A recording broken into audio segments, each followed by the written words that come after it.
கர்த்தருக்கு ஸ்தோத்திரம். யோவான் புஸ்தகம் 15ஆம் அதிகாரம் 15ஆம் வசனத்தை சொல்லுகிறது, நான் இனி உங்களை ஊழியக்காரன் சொல்வதில்லை.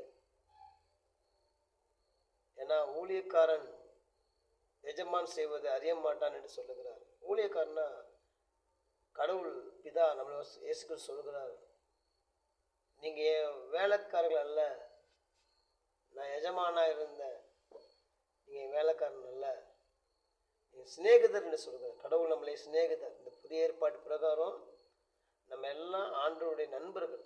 ஏன்னா பைபிள் சத்தியங்களை ரகசியங்கள் நமக்கு அந்த உலகத்துக்கும் அறிவிக்கிறார், நமக்கும் அறிவிக்கிறார்.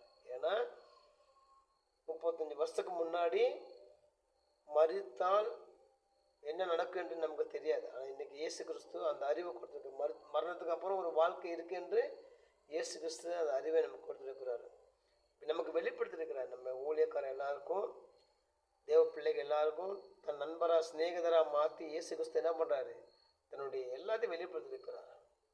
அதனால் நம்ம ஆண்டவரே உங்கள் அடிமைன்னு சொன்னாலும் நம்ம பிள்ளையாக மாற்றுறாரு. பிள்ளையான நண்பராக எல்லா நண்பர்களும் எதையுமே தான் ஃப்ரெண்டுன்னு மறைக்க மாட்டாங்க. ஆனால் இயேசு கிறிஸ்து நம்மளை நண்பர்களாக நினைத்து இயேசு கிறிஸ்து என்ன பண்ணுறாரு, மரணத்துக்கு அப்புறம் ஒரு வாழ்க்கை இருக்குது, இயேசு கிறிஸ்துவ என் ரத்தத்தில் கலங்கப்படாமல் இறந்து போகாதீங்கன்னு சொல்லி வார்த்தையை கொடுத்தார்.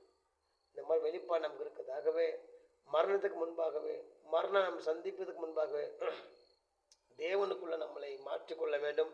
நம் மனம் திரும்ப வேண்டும், இருதயத்தை கர்த்தருக்குள்ளே திருப்ப வேண்டும்.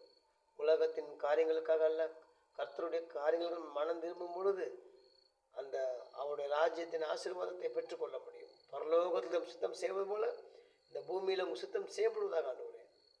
கர்த்தருக்கு ஸ்தோத்திரம்.